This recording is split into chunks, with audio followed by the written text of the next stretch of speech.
Hello guys, आपका हमारी video में स्वागत है। और हम आपके सामने लेके आए हैं क्लास 10th एनसीईआरटी मैथ का एक्सरसाइज नंबर 1.2 का क्वेश्चन नंबर 2। तो इसी श्रृंखला में हमारा दूसरा प्रश्न है, क्या सिद्ध कीजिए कि रूट 3 एक अपरिमेय संख्या है। क्या है? एक अपरिमेय संख्या। और ये प्रश्न आपको इतने वर्षों में पूछा गया है, तो आपका वेरी वेरी इंपॉर्टेंट प्रश्न होने जा रहा है। तो आप धैर्यपूर्वक अच्छे मन से और क्वेश्चनों को देखिए बढ़िया तरीके से, तो आप समझेंगे। मैं आपको एक एक स्टेप समझाऊंगा, एक एक स्टेप जो आपको वीडियो में और YouTube पर किसी ने नहीं बताया होगा। मैं उस तरीके से आपको कराने जा रहा हूं, आपको किसी से पूछने की जरूरत नहीं पड़ेगी। तो देखिए, पहले हम क्या करते हैं, माना रूट 3 एक क्या है? ए संख्या है। क्या है? परिमेय संख्या। तब अंडर रूट 3 बराबर क्या लोगे? ए अपॉन बी मान लोगे। क्या मानोगे? ए अपॉन बी। तब आप क्या करोगे, जहां ए और बी दो पूर्णांक हैं साहब, दो पूर्णांक है, अतः ए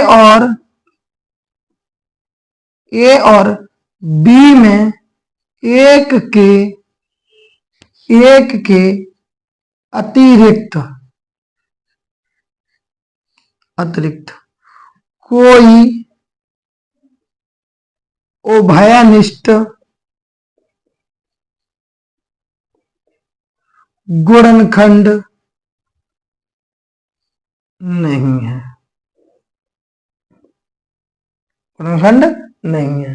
तब आप क्या करोगे, अंडर रूट 3 बराबर ए अपॉन बी। जब भी आपका नंबर बट्टे में होगा ना, तो इसको कहा ले आओगे, बराबर हमेशा गुणा में जाता है। कहा जाता है? गुणा में। तो बी रूट 3 बराबर ए।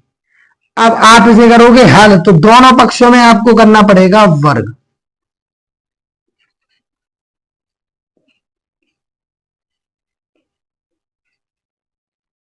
वर्ग करने पर लो साहब वर्ग करेंगे, तो देखिए 3 बी रूट 3 का वर्ग बराबर ए का स्क्वायर, यानी कि वर्ग। देखो ये वर्ग इस पे भी जाएगा, और ये वर्ग रूट 3 पे भी जाएगा, और ये वर्ग ए स्क्वायर पे भी जाएगा। तो देखो बी स्क्वायर और अंडर रूट 3 का भी आपका स्क्वायर हो जाएगा, और आप ए का भी स्क्वायर कर दोगे। तो देखो वर्ग से रूट कट जाता है, तो आपका बचता है 3b स्क्वायर बराबर ए स्क्वायर, जैसा कि आपने ये किया। अब आप करोगे क्या, जहां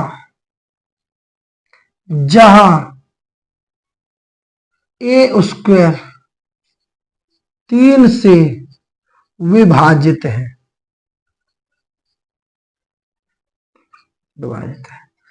तथा 3 बी को भी विभाजित करता है। ठीक है, ए स्क्वायर 3 से विभाजित है तथा 3 बी को भी विभाजित करता है। तब आप क्या करोगे दोस्तों, तब आपको करना पड़ेगा क्या, तो 3b स्क्वायर बराबर ए स्क्वायर है, तो हम यहां ए बराबर 3c लेने पर, और जहां c पूर्णांक है, क्या भाइयों? पूर्णांक है। ठीक है, पूर्णांक हो गया। अब आपको क्या करना पड़ेगा, पहले तो हम ये समीकरण लेते हैं, और अब आपको ए की जगह 3c रखना पड़ेगा। ए की जगह क्या? 3c, ये रख दिया 3c, और ए का वर्ग तो 3c का भी क्या होगा, तो स्क्वायर हो जाएगा साहब। क्या हो जाएगा? स्क्वायर। तो 9 और c का स्क्वायर कितना हो जाएगा? 9 और c का स्क्वायर, क्योंकि 3 का वर्ग क्या होता है? 9, और c का तो c स्क्वायर हो जाएगा। 3 से 9 कितनी बार? 3 बार। तो b बराबर कितना बचेगा आपका? 3c। 3 से 9 कितनी बार कटता है? 3 बार। नंबर बराबर अगर ऐसे दिए तो नंबरों को हम काट भी सकते हैं। तो देखिए अब क्या करोगे आप, जहां बी स्क्वायर 3 से विभाजित है, 3 से विभाजित है, अतः या तथा 3 बी को भी विभाजित करता है।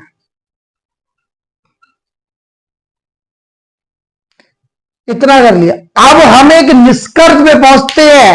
एक निष्कर्ष पे पहुंचेंगे तो निष्कर्ष क्या होगा?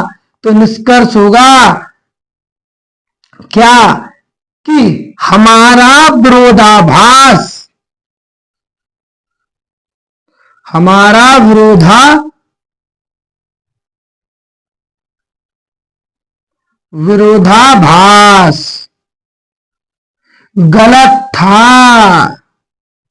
गलत था कि √3 एक परमेय संख्या है,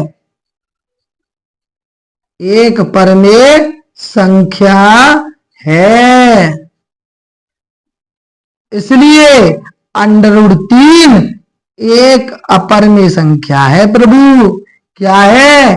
एक अपरमेय संख्या है। यही मुझे सिद्ध करना था तो मैंने सिद्ध कर लिया। तो इसे लिख देंगे इति सिद्धम। ये आपका प्रश्न था √3 का। तो आप ये वाले प्रश्न आपके कई बार पूछे जा चुके हैं और एक बार मैं आपको इस प्रश्न का रिवाइज करा दे रहा हूं। जो भी स्टेप समझ में नहीं आया होगा अब आपके एकदम समझ में आ जाएगा। माना √3 एक परमेय संख्या है तो √3 बराबर a/b, जहां a और b दो पूर्णांक है, अतः a और b में एक के अतिरिक्त कोई वनिष्ठ खंड नहीं होगा। ठीक है, तब √3 बराबर a/b, b का गुणा कर देंगे √3 में तो b √3 बराबर a, तो दोनों पक्षों में हम क्या करेंगे? वर्ग कर देंगे। तो b √3 का वर्ग और a का वर्ग, तो देखो ये वर्ग है तो b पर अलग जाएगा और √3 पर अलग जाएगा और a का स्क्वायर हो जाएगा।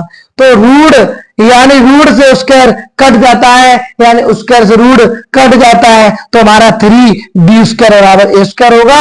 अतः हम कह सकते हैं कि जहां a² 3 से विभाजित है तथा 3a को, यहां क्या लिखेंगे? 3a को विभाजित करता है। क्या करता है? a को विभाजित करता है। अब हम क्या करेंगे? अब नेक्स्ट पॉइंट निकालने के लिए हम a की जगह क्या मान लेंगे? 3c मान लेते हैं और जहां c क्या मानेंगे? हम एक पूर्णांक मानते हैं। तो 3b² बराबर a² होगा। तो देखिए 3b² a की जगह हम क्या लगा देंगे? 3c का होल स्क्वायर। 3 का वर्ग आपको पता होगा 9 होता है, 9 लगा दिया। c का c² होगा या नहीं होगा? हो गया। 3 से 9 कितनी बार कटेगा?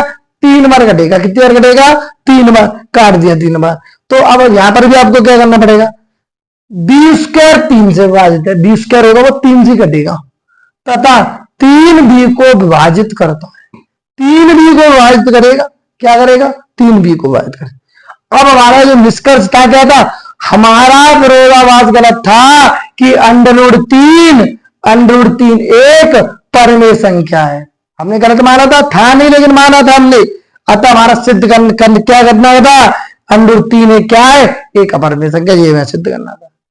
तो ये आपकी वीडियो थी और वीडियो में मैंने आपको ये क्वेश्चन कराया था। तो आप एक बार इस क्वेश्चन का अब अगर आपको हमारी वीडियो अच्छी लगी हो तो आप हमारी वीडियो को ज्यादा से ज्यादा शेयर करें। और आप हमारे चैनल पर नए हो, आप कौन हो? नए हो तो आप हमारा चैनल एक बार सब्सक्राइब जरूर कर दीजिए।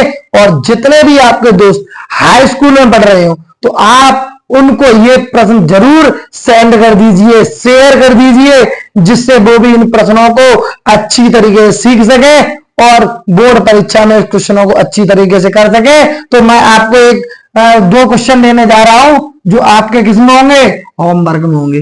ऐसे ही आपको रूट 2 करना होगा, ऐसे रूट आपको 7 करना होगा। तो आप केवल आप ये दो प्रश्न और कर लेना तो आपका पूरा का पूरा पेपर में आने वाला मैटर सही हो जाएगा। तो आप यही तरीके से करना है इन दोनों प्रश्नों को, आपको प्रश्न समझ में आ जाएगा।